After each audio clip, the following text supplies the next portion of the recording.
পক্ষ থেকে আমাদের কেন্দ্রীয় নেতা রিপনুল হাসান, আপনারা জানেন, এতে মধ্যে সমস্ত মিডিয়া এবং সারা বাংলাদেশ ব্যাপী আমাদের এই জুয়েলারি সমিতির যে আমরা ধর্মঘট পালন করছি তারই আলোকে আজকে আমরা এখানে উপস্থিত হয়েছি।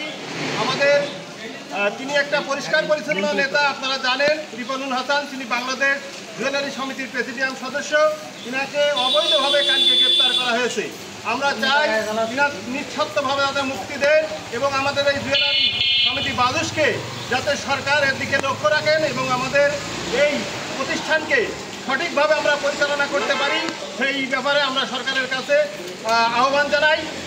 অবিলম্বে যেন রিপনকে আজকালের ভিতরেই তাকে মুক্তি দেওয়া হয় এবং এই জুয়েলারি সমিতিকে সরকার যেন এর দিকে নজর রাখে। আমাদের একটি অত্যন্ত বড় প্রতিষ্ঠান, আমাদের এই প্রতিষ্ঠানে প্রায় বাংলাদেশে 50,000-এর উপরে দোকান আছে এবং আমাদের এর সাথে 5 লক্ষ লোকের বাসস্থান হয়। তা আমরা চাই যে সরকার যেন এর দিকে লক্ষ্য রাখুক এবং আমরা সুন্দরভাবে ব্যবসা পরিচালনা করতে চাই। সবাইকে ধন্যবাদ।